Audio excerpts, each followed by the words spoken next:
Nous sommes dans la joie d'être avec vous encore dans cette émission Les enjeux du millénaire, cette émission que vous aimez beaucoup. Aujourd'hui encore, nous allons essayer de scruter les événements du temps de la fin. La fois passée, dans cette émission, nous avons parlé de l'imminence de l'avènement du nouvel ordre mondial. Nous allons continuer dans la même lancée, mais sauf que cette fois-ci, nous allons mettre une emphase sur Israël, la place de l'Israël, combien Israël pèse dans les déroulements des événements qui se passent dans le monde, et notamment dans cette instauration du nouvel ordre mondial. Une fois de plus, nous allons recevoir dans cette émission le docteur Jéhou Moliko, qui est avec nous parce que, vous le connaissez, il a écrit un livre très important. Nous allons encore y revenir aujourd'hui parce que notre émission, nos cogitations tournent autour de cet ouvrage, le nouvel ordre mondial. L'Église face à la menace du nouvel ordre mondial. On va revenir. Bonjour docteur. Bonjour pasteur Godet. Nous sommes dans la joie, mais la fin du monde n'est pas encore là et le nouvel ordre mondial est toujours en train de nous menacer. Effectivement, le nouvel ordre mondial menace le monde et ainsi, donc, le peuple doit connaître exactement c'est quoi le nouvel ordre mondial. Mais aujourd'hui, je pense que nous allons plus parler d'Israël, pasteur. Bien entendu, c'est ce que j'ai annoncé, parce que Israël, pour nous, chrétiens, nous considérons que Israël, c'est l'horloge de Dieu.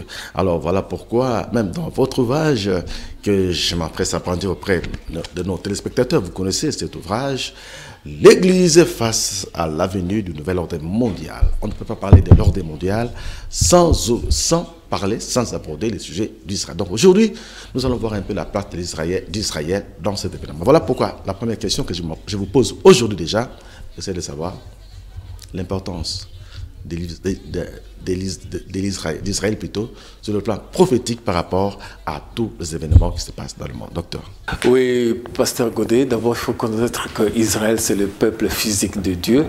Et Israël est issu de la promesse que Dieu a faite à Abraham, qui va lui donner une descendance. Et Dieu a réalisé cette promesse. Abraham a eu comme fils, c'était Isaac. Après Isaac, c'était Jacob. Jacob a donné ses 12 fils qui représentaient les 12 tribus d'Israël. Et à partir de là, Israël était devenu une nation quand ils ont quitté l'Égypte pour aller dans la terre promise. Voilà. Et puis ils se sont installés, c'est devenu une nation. Ils ont eu un premier roi, comme tout le monde connaît, c'était Saoul. Et puis le second, c'était David. Alors, pourquoi est-ce qu'Israël est très important comme horloge de Dieu? D'abord, ce que nous devons savoir, quand nous parlons d'Israël, nous parlons de Jérusalem. Quand nous parlons de Jérusalem, nous parlons du temple de Jérusalem. Parce que c'est le cœur spirituel des activités où Dieu veut être adoré. Dieu a dit à David ceci, comme il est bien aimé de David, que c'est celui en qui sa descendance n'aura pas de fin. Mais or, nous savons que David était mort. Aujourd'hui, il n'y a plus David. Mais comment expliquer que Dieu dit que sa descendance n'aura pas de fin? Donc, il y avait une réalité spirituelle là-bas. La vraie réalité spirituelle, c'est en Jésus-Christ. Alors, David voulait construire un temple pour son Dieu, parce qu'il a aimé tellement Dieu. Mais Dieu l'a dit, ce n'est pas toi qui vas construire les temples, ça sera ton fils Salomon. Et c'est en Salomon qu'on a construit le premier temple qu'on appelle aujourd'hui communément le temple de Salomon. Oui. Voilà, on va essayer de voir l'impact donc historique et prophétique de ce premier temple, du second même, d'un troisième temple dont vous parlez dans votre ouvrage. Mais aujourd'hui, avant même qu'on puisse aborder cette histoire-là de temple, dans les livres, vous avez fait allusion aux 70 semaines d'Israël. Vous avez même dit que nous sommes pratiquement à la dernière semaine d'Israël. Expliquez-nous un peu ça. De façon brève, parce que c'est une très très grande leçon où il faut apprendre beaucoup de choses, mais je vais essayer de résumer. Voilà. Donc, le premier temple, qu'on appelait le temple de Salomon. Alors, le temple de Salomon, quand ça a été construit, la destruction a eu en 587 avant Jésus-Christ. Pourquoi? Parce que le peuple s'était révolté contre Dieu. Le peuple d'Israël avait péché. Alors, quel était le jugement? C'était la déportation à Babylone. Et quand ils sont arrivés à Babylone, comme Dieu se souvient toujours de son peuple, il y a eu un plan pour restaurer Israël. C'est ainsi que quand Daniel priait pour connaître quel est le plan de Dieu pour son peuple, c'est alors alors que Dieu envoya l'ange Gabriel pour expliquer à Daniel les 70 semaines de Daniel, que nous appelons 70 semaines de Daniel. Notez que ces 70 semaines ont été données à Israël. Parce que souvent, il y a des confusions. Les gens veulent croire que les 70 semaines ont été données aussi pour l'Église. Non, c'était pour le peuple d'Israël. Vous allez lire ça comme nation choisie. C'est dans Daniel chapitre 9, à partir du verset 24 au verset 27. Alors, qu'est-ce que dit 70 semaines? D'une façon ramassée comme ça, vous allez voir que les 69e semaine, parce qu'il y a 70 semaines, la Bible dit qu'à la fin de la 69e semaine, il y a un oint qui sera retranché. Et nous savons que le oint dont la Bible a parlé, c'est Jésus-Christ. Donc Jésus-Christ va mourir et ressusciter. Il va rester une semaine pour accomplir 70 semaines. Et la Bible dit encore, entre les 69e semaine et 70e semaine, il y a un fossé qui doit être comblé dans les temps difficiles. C'est les temps-là que Dieu a donné, les temps de l'Église. Et que pour accomplir les 70e semaines, il faudrait que l'Église, il faudrait que Israël redevienne encore nation. Parce que Dieu n'a pas encore restauré Israël. Ce qui fait dire que nous allons voir que le premier temple et le deuxième temple ont tous été détruits. Mais maintenant, pour que Israël soit réhabilité, il faudrait qu'on construise le troisième temple. Avant, on va y revenir. Alors, dans ce cas-là, nous allons d'abord du côté de la régie pour voir un peu en quelques secondes cet élément, cette vidéo qui nous montre un peu l'image du premier temple, le temple de Salomon.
crois que l'image n'était pas commentée. Vous avez vu que ce que ça représentait, les temples, celui construit par Salomon. Alors, en quoi ces temples-là est événementiel par rapport à ce qui se passe aujourd'hui dans le monde, sur le plan prophétique? Alors, les temples de Salomon, sur le plan prophétique, d'abord représentent le cœur des activités spirituelles. C'est là où, de partout dans le monde, les gens venaient pour adorer Dieu. Alors, les gens sont venus et ça a été tellement bien construit, mais les gens ne comprenaient pas que comme nous sommes dans l'ancienne alliance, c'était une représentation. Et ça a été détruit quand le peuple d'Israël a péché. Reconstruit sous l'édit de Cyrus, qui était roi perse. Mais maintenant, quand ça va être reconstruit, on appelle ça les temples de Zorobabel. Et que le roi Hérode va agrandir jusqu'à ce que ça sera de nouveau détruit en l'an 70 après Jésus-Christ. Alors ces temples, au fait, quand vous voyez bien, au fait, représentent Christ. Parce que Christ a dit dans Matthieu, détruisez ces temples, en 3 jours je les rebâtirai. Donc il parlait de son corps. Et chaque fois que les enfants d'Israël péchaient, c'est les temples qui subissaient ce qu'on appelle victimes collatérales. On détruisait les temples. Et chaque fois qu'Israël pêche, c'est les temples qui est détruit. Imaginez-vous, nous avons péché. Pour notre rédemption, il fallait qu'une personne puisse mourir, celui qui n'a pas péché. Or, qui n'a pas péché, c'est Christ, qui est sans péché. C'est pourquoi la mort du Christ à la croix représentait au fait le sacrifice suprême pour lequel Dieu devait racheter l'humanité, sauver l'humanité par le sang du Christ. Donc la destruction des temples représente sur le plan prophétique ce que Dieu montrait que maintenant pour sauver l'homme, il faudrait que le véritable temple puisse être détruit, c'est-à-dire la mort du Christ. Maintenant, rentrons maintenant sur le plan prophétique. Remarquez bien, pasteur Godet, le deuxième temple est détruit en l'an 70 par les Romains. À ce moment-là, l'église était déjà là, parce que l'église a commencé à la Pentecôte bien avant. Alors, maintenant que la réalité spirituelle du temple, c'était au fait le corps du Christ qui est l'église. Dès lors que le corps du Christ, c'est-à-dire l'église, avait déjà commencé à la Pentecôte, il n'y avait plus besoin d'avoir un temple physique, qui était le deuxième temple, le temple d'Hérode, que je pense que les téléspectateurs sont en train de voir. Oui, les personnes sont en train de voir les temples d'Hérode, c'était tout beau. Voilà comment Hérode a agrandi les temples, c'était magnifique. Un des vestiges des temples d'Hérode, c'est ce qu'on appelle aujourd'hui le mur de lamentation. C'est le seul qui était resté et souvent les Juifs vont là-bas pour faire des prières, réclamer qu'on leur reconstruise le troisième temple. Alors, prophétiquement parlant maintenant, c'est quoi? Comme Israël doit être rétabli selon les 70 semaines de Daniel. 69 sont déjà accomplis. À la fin des 69e, Christ est mort. Maintenant, il reste une semaine. Une semaine, ça a été donné à Israël et non à l'Église. La Bible dit qu'il y a un fossé. C'est-à-dire, depuis la mort du Christ, ça rappelle les temps de l'Église qu'aujourd'hui, on n'a pas encore reconstruit le troisième temple. Donc, dès que les Juifs vont commencer à se préparer pour reconstruire le troisième temple, soyez-en sûrs que la dernière semaine de prophétie des 70 semaines de Daniel devait maintenant recommencer pour restaurer Israël. Alors, l'un des signes plus importants, c'est le signe politique. C'est en 1948, Israël est redevenu une nation. Alors, pourquoi c'est prophétique? Parce que c'est l'accomplissement de Ézéchiel chapitre 37 qui parle des ossements. Les ossements qui sont complètement desséchés. Et la Bible dit, Fils de l'homme prophétise sur ces os et qui vont revivre. Il y a la chair, les nerfs et la peau revenus sur ces os là-bas qui étaient complètement desséchés. Rentrons un peu plus en arrière. Au 1er siècle, en l'an 104, qu'est-ce qui s'est passé? Il y a eu une révolte des Juifs. Cette révolte des Juifs-là a fait que les Romains, qui étaient fâchés, qui voulaient en finir avec les Juifs, ils ont dit à tous les Juifs qui se trouvaient à Jérusalem de quitter la ville de Jérusalem sous peine de mort. Tout Juif qui va rentrer à Jérusalem devait être mis à mort. C'est comme ça qu'on appelait ça la deuxième diaspora. Les Juifs sont partis de par le monde. Ils sont allés en Syrie, en Russie, en Europe, un peu partout, en Afrique, comme en Égypte. Et pourquoi Dieu a-t-il permis cette dispersion comme ça de son peuple? Parce que c'était la punition.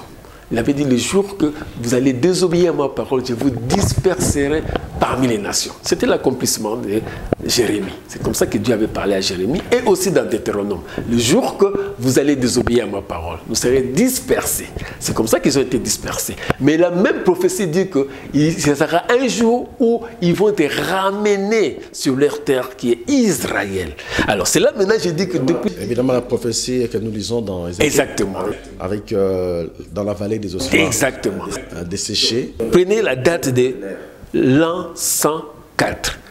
Hein, à peu près, si on peut dire comme ça. Là, nous sommes en train de parler déjà du second temple. Le second temple, qui est détruit déjà. Le second temple est détruit. Maintenant, Jérusalem aussi, on va chasser tous les habitants de Jérusalem, particulièrement les Juifs, sous peine de mort. Ça, c'est en l'an 104. Alors, de l'an 104 jusqu'à 1948, ça vous fait à peu près combien? 19 siècles, pour être plus simple. Donc, pendant 1900 ans, les Juifs ne pouvaient plus rentrer en Israël. Mais au début du XXe siècle, il y a eu ce que nous appelons quelques Juifs commençaient à revenir en Israël. Alors, quand vous lisez ce que les journaux disent à propos de la déclaration de Balfour, la déclaration de Balfour, c'est en 1917. Il dit ceci. C'est une lettre ouverte datée du 2 novembre 1917 et signée par Arthur Balfour. C'est un secrétaire d'État britannique aux affaires étrangères. Alors, lui, il a écrit pour qu'on puisse avoir un foyer juif en Israël. Parce que les gens voulaient au fait que les Juifs, on peut leur donner partout, en Ouganda, en Australie, on a même pensé même au Congo. Mais lui pensait un foyer juif en Israël. Et ça s'est accompli parce qu'ils ont, à partir de mandat britannique qui devait prendre fin en 1948, une année bien avant, il y a eu l'Assemblée générale des Nations unies qui a octroyé la division de Palestine en deux. Donc une partie pour les Palestiniens, une autre pour les Israéliens. Alors malheureusement, ça n'a pas été accepté par les Arabes, mais les Juifs ont accepté. Mais en 1948, ils proclament l'indépendance de l'État juif. Le 14 mai 1948 par le tout premier ministre Ben Gurion.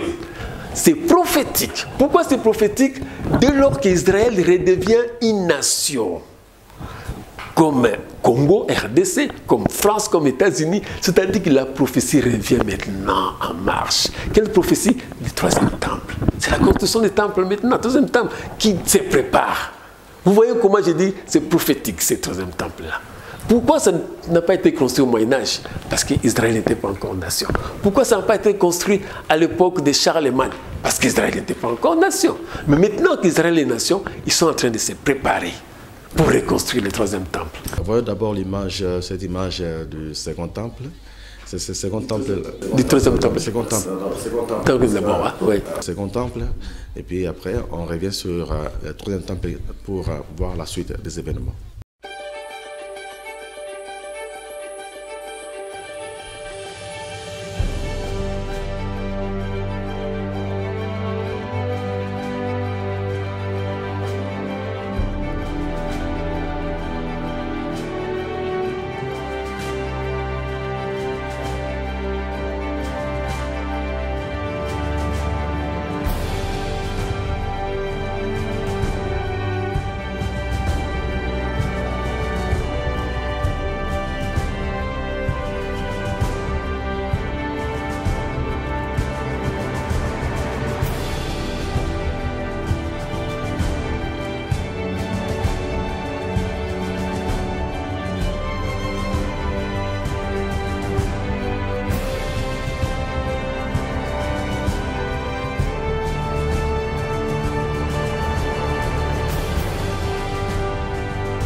Voilà, c'est ce temple-là, n'est-ce pas, qui avait été détruit en l'an 70 par Titus, hein, n'est-ce pas, dont Jésus lui-même avait donné la prophétie que sur ces temples ne restera aucune pierre sur une autre. Aucune pierre sur une pierre. C'était ça, ça a été détruit, n'est-ce pas? Ça a été détruit par les Romains, parce que c'est de la révolte juive des Bar Kokhba. Ceux qui lisent les histoires de Flavius en 135, quoi, comme j'ai dit. Qu'est-ce qu'on peut comprendre par... Qu'est-ce que ça signifie la destruction de ces seconds temples-là aujourd'hui? Ça signifie qu'il y a une réalité spirituelle et une réalité physique. Dès lors que la réalité spirituelle a pris le corps, c'est-à-dire s'est manifesté, c'est-à-dire l'Église, on n'avait plus besoin d'une réalité physique qui est au fait les temples, les seconds temples. Parce qu'en ce moment-là, Jésus est venu se manifester dans l'Église qui est son corps. Le culte aujourd'hui, le véritable culte, c'est en Jésus-Christ. Donc ce qui s'est passé dans le temple, c'était que l'ombre des choses. C'est ce qu'on peut dire, c'est-à-dire pas une vraie réalité. Mais la vraie réalité, c'est dans l'Église aujourd'hui. Donc Israël, comme ils ont été, au fait, on peut parler que... ils sont obnubilés, si on peut dire comme ça. Ils n'ont pas eu la révélation que Jésus-Christ est lui le Messie. Ils sont restés encore sous la loi. Et Dieu a permis qu'ils restent sous la loi, mais leur sorte-là de omnubilation sera ôtée au retour de Jésus-Christ pour, au fait, les faire comprendre à la construction du troisième temple, la restauration selon la prophétie des 70 semaines de Daniel. Alors, c'est très important. Vous nous faites comprendre que la destruction de ce temple-là signifie maintenant que c'était le corps Jésus-Christ comme représentation divine de Dieu sur la terre est devenu l'objet de notre adoration. Et c'est lui qui représente le véritable temple qui est son corps. D'ailleurs, il avait présenté, détruisez-moi ce temple en 3 jours, comme vous l'avez dit, je le rebâtirai. Donc c'était donc son corps. Alors maintenant, nous voulons... parce que nous sommes en train de parler de l'imminence de l'avènement du nouvel ordre mondial. Quelque part aussi, nous voulons parler aussi de cette imminence, entre guillemets, de la reconstruction du troisième temple de Jérusalem. Ce temple-là, ce sera toujours dans Jérusalem? Oui, ça sera à Jérusalem, sur le mont des temples. Là où aujourd'hui il y a la mosquée de Al-Aqsa. Alors, expliquez-nous un peu cette image qui se passe maintenant sur le troisième temple, sa construction, sa maquette, comment ça se présente? L'image que vous êtes en train de suivre, c'est le commentaire en anglais. L'image que vous êtes en train de suivre, c'est l'image qu'on appelle la vision du prophète Ézéchiel. Parce que le troisième temple est aussi appelé le temple d'Ézéchiel. Comme le premier, c'était le temple de Salomon, le second, le temple de Zorobabel, et puis plus tard, le temple de Rhodes. Alors, le troisième temple d'Ézéchiel, c'est la vision qu'Ézéchiel a eue dans les chapitres 40, 41 jusqu'à 49. Là, Dieu lui montre d'abord l'extérieur. Vous avez vu l'image extérieure. Et après, on va lui montrer les parvis. Les parvis, c'est la première partie du temple. Et puis, ils vont lui montrer à l'intérieur le lieu saint. Et puis, il va aller jusqu'au lieu très saint. Dans l'image, vous voyez tous les ustensiles du temple qui sont là. Et ces ustensiles sont en or massif. Donc c'est un temple très beau. Et toutes les dimensions sont dans les prophéties bibliques. On n'a rien changé, on a pris ce que Dieu a montré à Ézéchiel, comment sera ce troisième temple. Il est tellement joli, tellement beau, ça montre que c'est un temple qui ne sera plus détruit. Le premier temple était détruit, le second était détruit. Le troisième temple ne sera plus détruit. Pourquoi? Parce que le Christ entrera par la porte orientale. Vous avez remarqué, parce que c'est en 3 dimensions, ce temple n'est pas encore construit. Hein, ça, c'est une représentation virtuelle, c'est une maquette. Le Christ rentrera dans la porte orientale, c'est-à-dire qui est tournée vers l'est. Aujourd'hui, cette porte-là, en bas, il y a le cimetière de musulmans. Ils ont bloqué cette porte-là. Mais c'est en fait les portes des remparts. Mais le troisième temple, la porte sera adossée à côté de cette entrée là-bas, où Jésus-Christ va rentrer pour, au fait, reprendre le sacerdoce normal qui est, au fait, lui-même. Alors, docteur, c'est très intéressant. Là, ça devient beaucoup plus mystérieuse. Alors, il y a un temple qui a été détruit. À ce moment-là, on dit ça représente, on n'en avait plus besoin parce que Christ lui-même, c'est le véritable temple. Oui.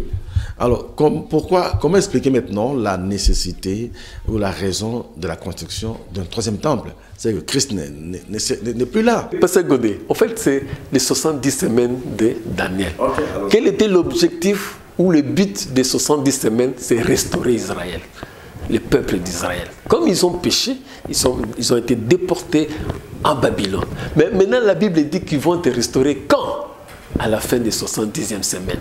La Bible dit ceci: 70 semaines ont été données à ton peuple. Ce sont des semaines prophétiques, ou 70 septaines, d'autres disent septaines, ont été données à ton peuple. Mais les 69 sont déjà accomplis. Parce qu'à la fin des 69, Christ va être mis à la croix, et puis ressusciter, et puis l'ascension de Christ. Mais remarquez très bien, la dernière semaine doit venir juste quand Israël revenait d'abord comme une nation. C'était en 1948 qu'Israël est devenu une nation. Maintenant que depuis qu'ils sont devenus une nation, ils cherchent à reconstruire le troisième temple. Pourquoi? Parce que pour la restauration d'Israël, la restauration est d'abord spirituelle. Or, je vous ai dit que quand on parle d'Israël, on pense à Jérusalem. Quand on parle de Jérusalem, on pense au temple. Donc sans temple, on ne peut pas parler de Jérusalem. Alors maintenant, ils veulent reconstruire ça pour que la restauration d'Israël passe par les temples, le troisième temple. C'est pourquoi tous les juifs messianiques sont pressés. Il y a même des gens qui sont allés, ils ont écrit une lettre, c'est les rabbins, Aaron. Dans les Sanhédrin, qui est composé de 71 membres, ils ont écrit au peuple Ismaël, c'est-à-dire les Arabes, de s'associer. Au lieu qu'ils puissent se battre pour reconstruire le troisième temple, ils peuvent s'attendre. Parce que le troisième temple, selon les rabbins, Aaron, c'est pour mettre la paix au monde. Mais le problème, c'est que le problème qui se pose là, c'est le problème du lieu, même de la construction de ces temples-là. Oui. Alors c'est la place qu'occupe maintenant la mosquée de Lascar. Mosquée d'Alaska. Oui. Cette mosquée a été construite vers le début 6e siècle, fin 7e siècle. Déjà des affrontements. Comment ça va se passer? En fait, il y a plusieurs scénarios, parce que nous, on ne peut pas savoir exactement, mais ce qui est vrai, les premiers scénarios, ils veulent une guerre ouverte. C'est-à-dire, il y a des extrémistes juifs qui veulent détruire cette mosquée. Mais comme c'est un endroit qu'on appelle international, on ne peut pas détruire cela. La mosquée d'Al-Aqsa est internationale, c'est vénéré par les musulmans. Donc on ne peut pas détruire cela. Alors maintenant, aller en guerre, détruire, je pense que ça sera assez difficile. Même le gouvernement israélien juif n'en veut pas. Alors, deuxième possibilité, c'était comme ils ont écrit la lettre en 2018, de s'associer pour construire à côté de la mosquée d'Alaska, parce qu'ils disent qu'il y a assez de place. La lettre, si vous voulez, on peut vous le faire lire. C'est à côté, il y a l'espace, ils peuvent construire. Alors, la dernière possibilité, comme c'est prophétisé, c'est-à-dire que le troisième temple doit être construit, que nous ne le voulons pas. Juste un mot. La Bible parle qu'il y a plus de 600 prophéties bibliques qui se sont réalisées littéralement sur 737 bibliques prophétiques. Alors, si 600 ont été accomplis, pourquoi pas la prophétie d'Ézéchiel concernant la reconstruction des temples ne doit pas être faite? Ça sera reconstruit. Alors, comme c'est Dieu qui est derrière sa parole, Jérémie 1,17 dit « Je veille sur ma parole afin de l'accomplir ». Donc, Dieu lui-même sera derrière sa parole pour que cette reconstruction ait effectivement lieu du troisième temple. Maintenant, quand? C'est que sûr, comme l'Israël est déjà une nation, c'est bientôt, c'est imminent. Alors, ils ont déjà répertorié tous les Lévites qui sont des descendants d'Aaron et qui sont aussi des Kéhantes pour être, au fait, le prêtre. Ils font des entraînements.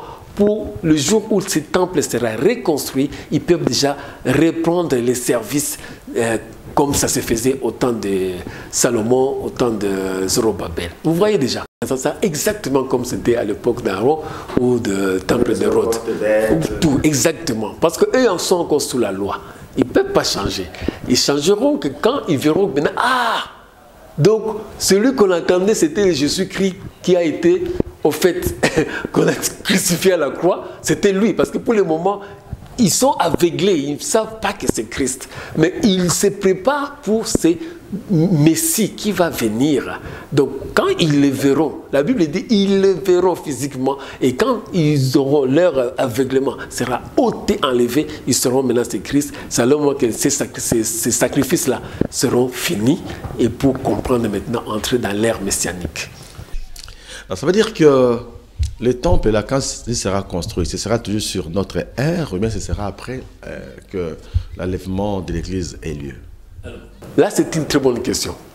La réalité spirituelle de l'Église et la réalité physique du troisième temple ne peuvent pas être au même moment. Vous avez vu que le temple physique a été détruit en l'an 70. Comme ils veulent le reconstruire, ça veut dire qu'il y aura une incompatibilité entre la présence physique ou spirituelle de l'Église maintenant et le troisième temple. C'est pourquoi l'Église doit être enlevée avant même que les temples puissent prendre fin.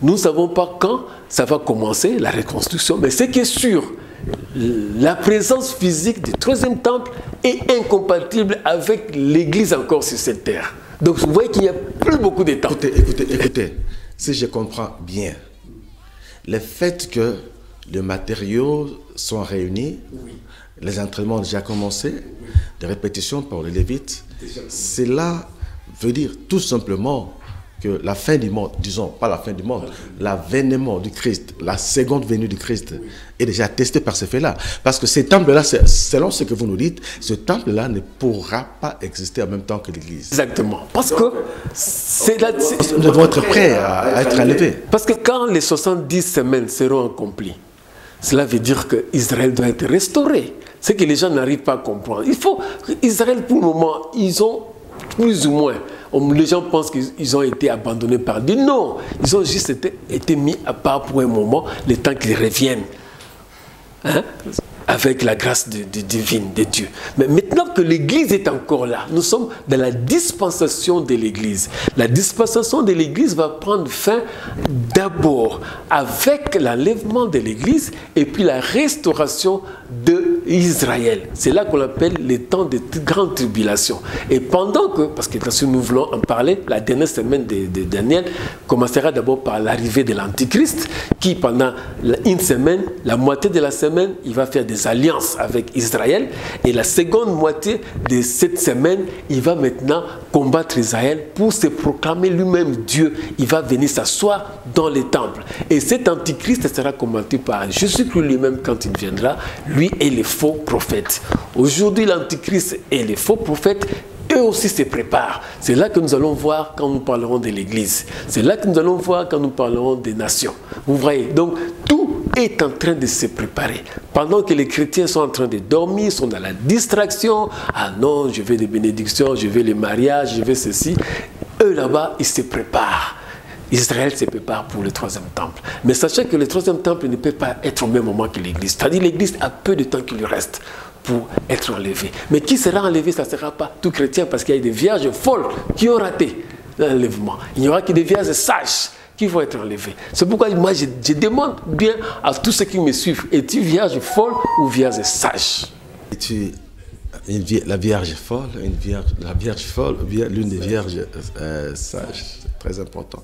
Parce que moi-même, en suivant ce que vous êtes en train de dire, ça commence à me donner matière à réflexion. Je comprends donc que les bientôt là de Jésus, je viens, ça a découragé beaucoup de personnes. En tel enseigne qu'on croit que Jésus ne viendra plus jamais. C'est un peu du domaine de l'utopie.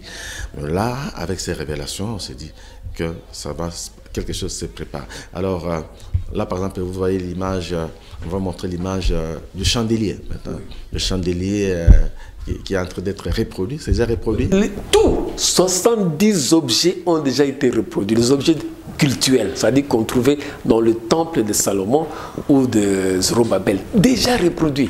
Dans l'exemple que vous voyez là, ils en ont beaucoup, ils ont déjà fait. Ils ont fait l'autel d'airain, même l'arche. Dans l'arche, il y avait quoi? Il y avait la verge d'Aaron, la manne et aussi la tablette. La tablette. Donc là, ils disent qu'ils savent là où ça se trouve. Ah bon? Oui, et qu'ils vont les retrouver. L'arche porté Oui, disparu. l'arche s'est disparu. Mais ils vont faire une copie, une réplique. Ils ont dit qu'ils ont fait une copie. Et ils savent là où ça se trouve. Ils ne veulent pas que les gens savent. Donc cette maquette, ce n'est qu'une maquette. Ce n'est qu'une maquette, voilà. Mais le problème, c'est que même si nous représentons cela, mais on ne connaît pas la date, ce qui fait que même les bientôt de Jésus là demeurent toujours. Mais là, c'est la bonne question qui vient. Ça reste toujours. C'est en rapport avec Israël.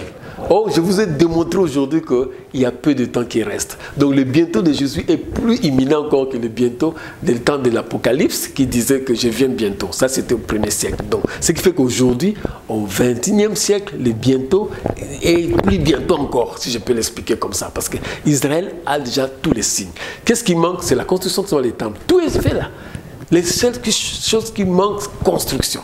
Or, vous savez, les matériaux sont où? Les matériaux sont là. Ils ont fait depuis. Aux États-Unis, en Allemagne. C'est l'Institut du Temple. Il y a un institut du Temple qui est juste à côté de. Oui, je crois que vous avez parlé de cet institut-là. Quel est son rôle? Son rôle, c'est construire les temples. Il a comme rôle construire les temples et puis enseigner au monde la loi mosaïque, la loi lévitique. Et ils ont déjà reconstruit. Alors, une chose encore très importante, je voulais dire à propos de l'Institut du monde des temples. Voilà ce qu'ils ont dit, ceci. Concernant toujours le 3e temple, ils sont en train de rechercher une génisse rousse. La génisse rousse sert à purifier les lieux dans lesquels le 3e temple va être construit. Et il y a un élevage en Israël où on élève tous ces génisses qui sont dans Nombre 19. Ça servait quand les sacrificateurs devaient se purifier après avoir touché les morts. Or, pour eux, ils considèrent ceux qui sont morts, c'est-à-dire les gentils, les gens du monde. Ils ont été en contact avec des gens du monde, donc ils sont impurs. Pour se purifier, il faut prendre les cendres de cette génisse, cette petite vache, et ils sont en train de les élever maintenant. Dès que le moment sera là, ils récupéreront, dès qu'ils vont trouver une génisse qui répond aux critères pour purifier les temples, les lieux où ils vont les construire. Si je comprends bien, la sacrificature du 3e temple sera démise après l'enlèvement. Juste après l'enlèvement. Le 3e temple est incompatible avec la présence de l'Église sur cette terre. Dans ce moment-là, on sera déjà enlevé. Mais dans tous les cas, on ne connaît pas la date. On ne connaît pas, mais la période on connaît. Parce que Jésus a dit cette génération ne passera point. La génération. Quelle génération? Après 1948. C'est-à-dire la génération qui a vu les os desséchés reprendre vie. C'est-à-dire ils ont repris la chair, les os, la chair, les muscles et les nerfs. Et la Bible dit cette génération ne passera point. Or, nous ne savons pas quand. Il y a beaucoup de discussions sur une génération, c'est combien d'années, tantôt 40 ans, tantôt 80 ans, mais là n'est pas le problème. Il dit seulement que cette génération ne passera point. Ça veut dire que toutes les guerres que les peuples arabes sont en train de mener contre Israël ne pourront jamais aboutir. La dernière en date, les attaques de Hamas contre Israël. Voilà. Donc, tout ça, ça montre que d'un côté, le diable veut éliminer Israël pour que le 3e temple ne soit pas construit. C'est pourquoi vous avez vu le dernier conflit israélo-arabe, israélo-palestinien, c'était les Hamas, un mouvement qui se trouve en Liban, qui se trouve en Palestine toujours, à Gaza, voilà, se trouve à Gaza.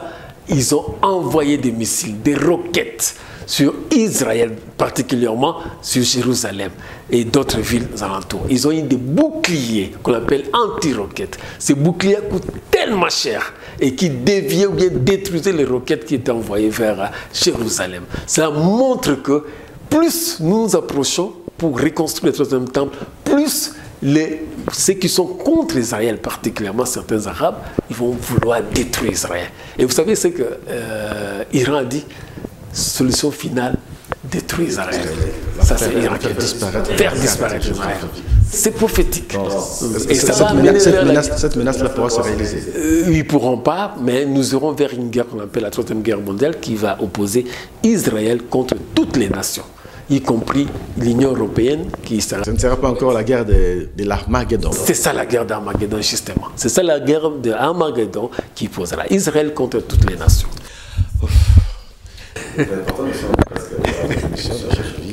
Nous avons vu aujourd'hui dans cette seconde série sur l'imminence du nouvel ordre mondial, nous avons vu les rôles prophétiques d'Israël dans les événements qui se déroulent dans le monde, ces événements du temps de la fin. On a vu que quand on parle d'Israël, on parle du temple de Jérusalem. Quand on parle de Jérusalem, on parle du temple. Il y a eu un premier temple, le temple de Salomon.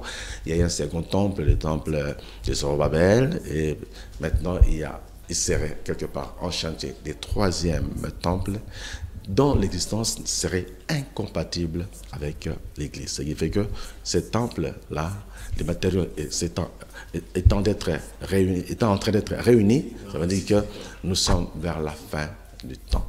Bien que beaucoup de gens n'y croient pas, mais avec ces révélations, on se rend compte qu'on est vers la fin du temps. Merci beaucoup, docteur. Merci, pasteur. Oui, je vous recommande donc de lire ces livres, c'est très important. L'Église face à du nouvel ordre mondial. Du nouvel ordre mondial, c'est très important.